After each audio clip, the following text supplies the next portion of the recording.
All right, Terminator Dark Fate is out. Is it out? I don't know when I'm gonna upload this. Maybe I'll upload it before it's out. No, probably not though. This is it's not really a spoiler talk. It's just me bitching about something for a few minutes here. Point is, if you have plans on seeing Terminator Dark Fate, I'm gonna have spoilers in here, big spoilers. You might not want to watch this video. But if you're a fan of Terminator 2, movie's just gonna piss you off anyway, so whatever, stick around if you want. All right, spoiler alert done. The spoilers have been warned. So here we go. First of all, first things first, in my spoiler-free review, I didn't give enough props to the actors because, you know, the actors did fine. I thought they did good for what they had, but my grievances with this movie are not with the actors. It's with, you know, the writing, the plot, blatant disregard for the legacy, you know, the little things. And if I could compartmentalize my love for Terminator 2 and just look past the fact that they fucking shoot John Connor shotgun blast to the chest before the titles even come up on this movie, before the beginning credits, yeah, maybe I could have a better time with it. But I can't. Because that's not how people are. Filmmakers out there, if you just want to fucking kill legacy characters because you think you're George R.R. Martin or some shit, go ahead, do it, have fun, go nuts with your own characters and your own properties and your own franchise that you create. Meantime, you know what? Maybe don't fucking kill the rest of the characters people love. Even if you want to move in a different direction for the franchise, people just don't like that. And yeah, you didn't hear me wrong. John Connor, actually, all right, credit where credit is due. The de-aging shit was amazing. I was like, Sarah Connor, John Connor. Granted, they're dressed identical. It's like they were like, change of clothes.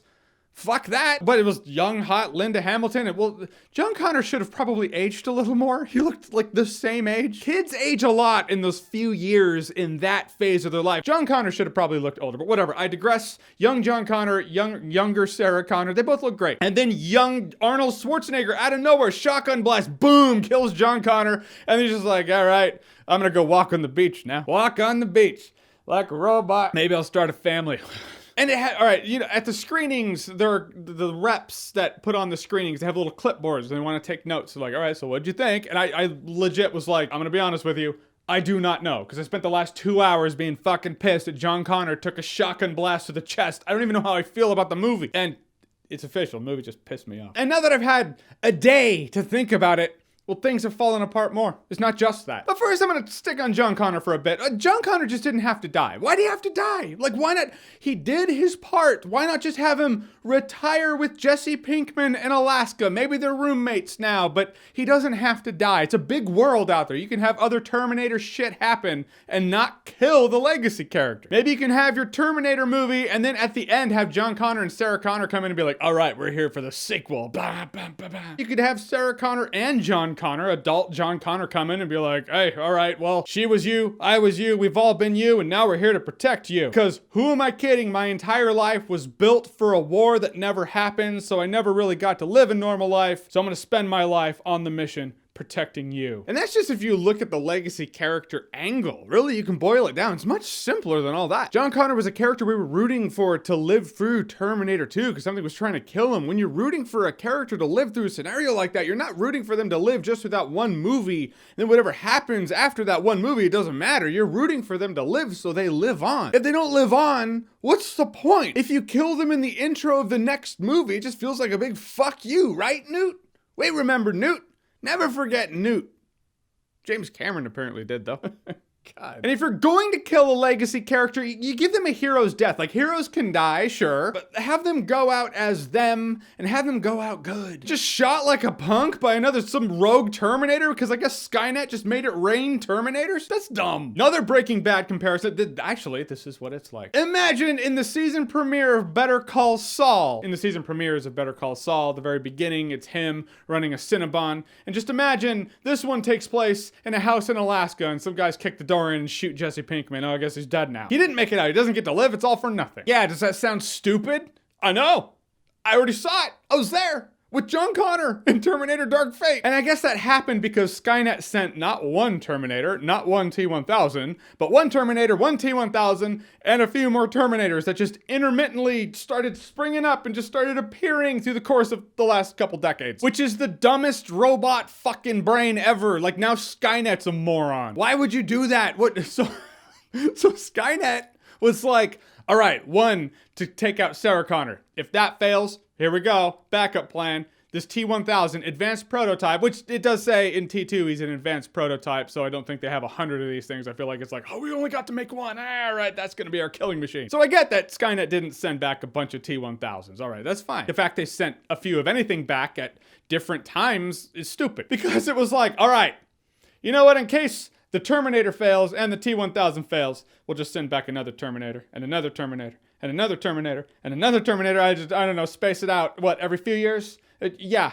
How many? 6? 6? Yeah, 6 is good. Tim Burton's Batman. Be sure to space it out though, otherwise someone might not be able to actually take them down. Is Skynet not able to control when and where they show up? Yes, Skynet is. Because it purposely dropped the Terminator off when Sarah was younger, when John wasn't born, and it knew it was in Los Angeles, did it on purpose. Same with the T-1000.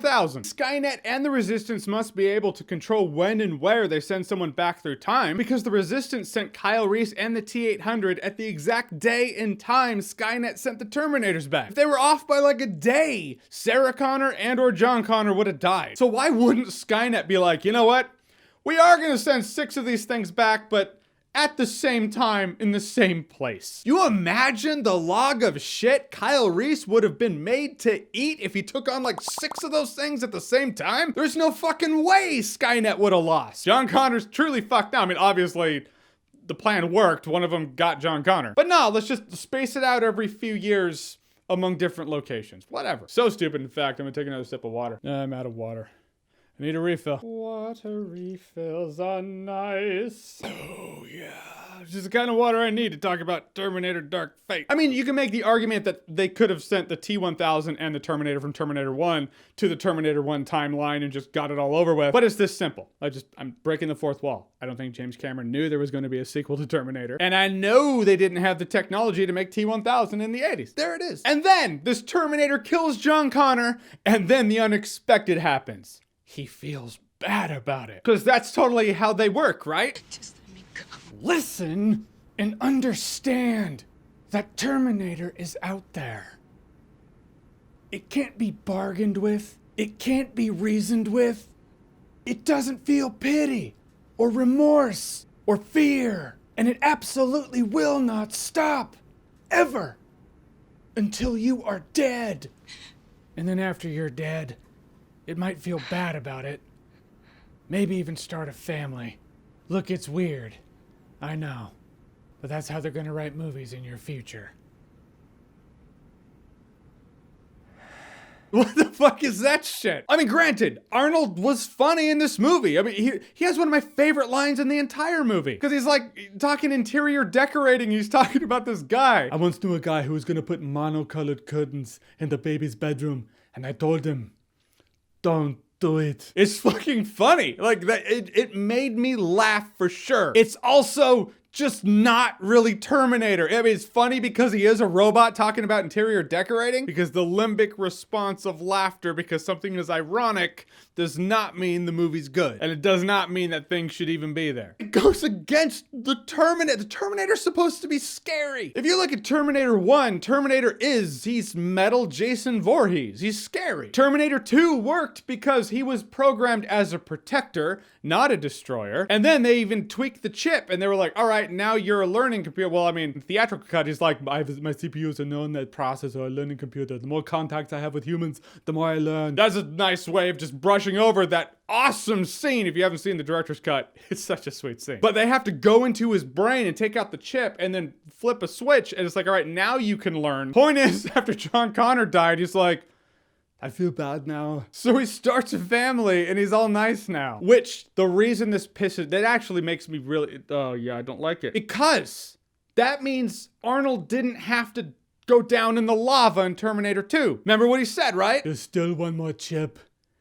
And it must be destroyed also. And John Connor's like, no, stay with us. You can be with us. It'll be all right. He's like, I'm sorry, John. I'm sorry. I know now why you cry. It's something I could never do. When in reality, now we know. I'm sorry, John. I'm sorry. I gotta go. When in fact, I don't actually have to go. We could live in a cabin in the woods somewhere. No one would really know. And it won't start Skynet necessarily. In fact, if I'm around, if Skynet sent back any more Terminators, I'll be there to fuck them up. And then your mommy doesn't have to cry over your dead body. She doesn't have to cry. It'll all be okay. But you know what we're not gonna do that. Bye, die horribly, fuck you. In the end, that's just how I feel. It's an act that happened at the beginning of the movie, which was the highest high followed by the lowest low. Because in the beginning of the movie is Sarah Connor's that footage. You know the footage, like they fly apart like leaves. And she's talking to Dr. Silberman. And I was like, oh fuck, we are back, man. Oh my God, this is taking it back to Terminator. Yes, we are back. Yes, and 1 minute later, what the fuck is this shit? It was like the highest high followed by the lowest low. Like they used that to hook you with the nostalgia and then be like, all right, we just wanted you to feel the loss when we take this Bowie knife and shove it right up your fucking taint. And it just killed me. If it didn't kill you, great. I'm glad you can enjoy the movie. But it was just a line. It's a line I can't get over. And I'm sure if I was a good critic, I could have. But I cannot because, I'm just a guy. I'm a guy who talks movies and I like them. And when I like them, I really like them. When I love them even more. And I just hate it when people do stupid shit that they don't have to do. So those are my thoughts. Those are my thoughts on Terminator Dark Fate, and a dark fate it was. All right, so Terminator Dark Fate. Have you seen it? What did you think about it? Did it leave a bad taste in your mouth? Are you cool with it? Or are you like, hey, you know what? I can compartmentalize and I had a fun time with the movie. Or are you like me where you're like, yeah, it still ends at Terminator 2. I have Terminator 1 and 2 and I'll enjoy those things. Whatever you think, comment below, let me know. Also, September Journal's coming. I was so late on it, I was like, I might as well do it right before October Journal. So it'll be like September Journal, and then not too long after that, October Journal. It'll be like 1 week out, hopefully.